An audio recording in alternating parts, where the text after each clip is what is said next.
Hey, it's Cap's CarCast. Today we're going to talk a little bit more about humility. Let's drive. Get down. Get down. Get down.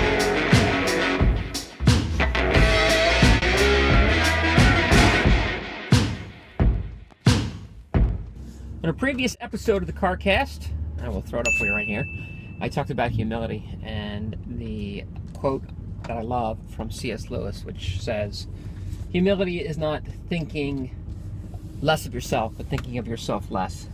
Got a lot of great feedback. It was a popular episode, and one of the questions came in from a good friend of mine, Adam Lawrence. Adam Lawrence, who's a talent executive. He's the talent acquisition executive at McKesson. And he said, hey, love this. Might be interesting to explore how we know if we're humble or not. And I love that idea, so I thought I'd talk a little bit about that today, but from kind of a unique angle. Because, look, I think it's a challenge to know if we're truly humble or not. So instead of trying to judge our level of humility, and again, I'll use it just from my perspective and what I think I try to accomplish along the way, and hopefully it will help you. But to become a more humble leader, and remember, the quote's important here about not thinking less of yourself, thinking of yourself less. To become a more humble leader, I think the necessity that we have is to be great, really great at what we're great at.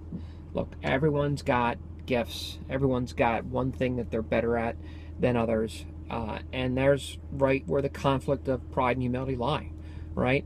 Let's be less self-inflated with that gift as a differentiator of us above others, and instead commit to exercising the development of that gift so that others may benefit. So that's, listen, I don't think I could say it any other way than that, but let me give you, anecdotally, is that an easy thing to do? I don't know that it is for me, and I can find myself, and listen, I've been in the workforce for 20 plus years, and what I could tell you is that early in my career it was not the case. I can remember specific instances where the decisions I made, the way I behaved in the workforce to my peers, my colleagues, my manager, the company in general was never or rarely about anyone but myself. Now I could look back on that and say that with a little bit of clarity. Now, am I embarrassed about that? Well, yes and no. I was younger, and I think those are some of the things we have to learn as we traverse our career. But it's also a good reminder that today it's not the case. Now, there's still instances where I'll default to thinking of how it benefits me first.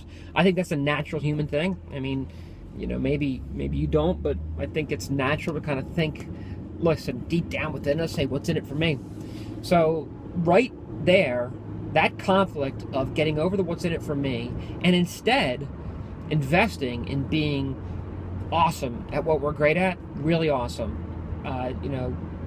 Tirelessly seeking to improve it in a way not to benefit ourselves, but that it has an impact on those that we work with, if we're running our own business, on our business, on the business that we are working for, and then let's even go further out on the lives of the people that we serve in the marketplace. How does being great at what we do make a difference for our customers, our clients out there in the marketplace? So again, how do we know if we're humble? Gee, I don't know if you could ever say that. I think that's something for someone else to kind of observe within you. But to get there, commit to being really great, really, really great at what you're great at.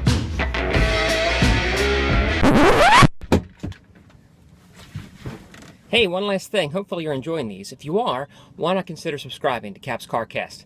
Thanks, and we'll see you next time.